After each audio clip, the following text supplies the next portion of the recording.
গিয়া যখন কাফেররা মারতেছিল নবীজিকে, তখন নবীজি সাল্লাল্লাহু আলাইহি সাল্লাম এই কাফেরদের বলতে, কাফেররা শুনো, এলায়ে কালিমাতুল্লাহ, আল্লাহ পাক রব্বুল আলামিন আমাকে যে অবস্থার মধ্যে রাখেন, হাজার হাজার পাথর তোমরা মারতে পারো, আল্লাহ পাকের নামটাকে উচ্চ আওয়াজে বলতে আমি 1 সেকেন্ড পরিমাণ দ্বিধাবোধ করব না। দারুল দেওবন্দের 3 নম্বর শিক্ষা, এলায়ে কালিমাতুল্লাহ। প্রত্যেকটা স্তরে, সমাজের প্রত্যেকটা স্থানে আল্লাহর কথাগুলোকে উঁচু করে দিতে হবে। কার কথা বলেন? আল্লাহর কথা কি করতে উঁচু করতে হবে। বিশ্ববিখ্যাত সাহাবী হযরত বিলাল হাফসি রাদিয়াল্লাহু তাআলা আনহু, তিনি যখন রাসূল আকরাম সাল্লাল্লাহু আলাইহি সাল্লামের হাতে হাত রাইখা ইসলাম গ্রহণ করেছে, তখন ছিল তিনি উমাইয়া ইবনে খলফ এর গোলাম। উমাইয়া ইবনে খলফ ছিল কাফের।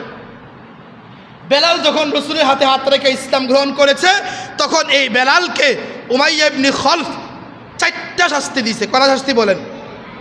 যত শাস্তি দিছে এর মধ্যে 4টা শাস্তি উল্লেখযোগ্য। প্রথম শাস্তি, সে উমাইয়া, কাফের উমাইয়া, বেলাল রাদিয়াল্লাহু তাআলা আনহুর গলার মধ্যে কুকুর মারালে দেখবেন গলায় রশি লাগাইয়া টাইনা নিয়ে একটা নিকৃষ্ট স্থানে ফেলে দেয়।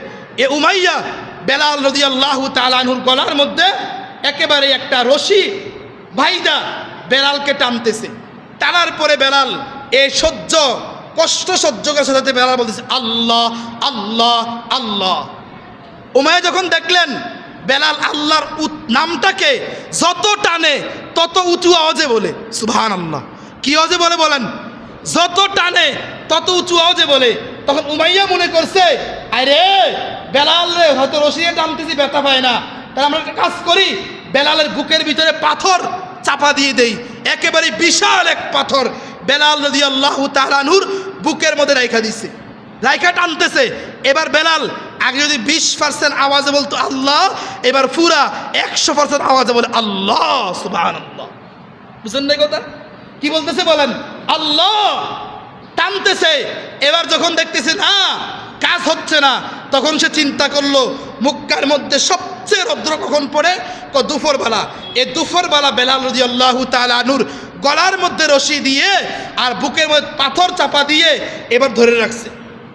আরবের বালু উত্তপ্ত, বুঝেন নাই? মাছ যে বাজি করে মহিলারা মাসুমদানি দিয়া একে বালা করে মাথারে চাপ দেয়, চিস করে উঠে, যাতে মাথাটা বেশি করে বাজা হয়। কথা বুঝেন নাই?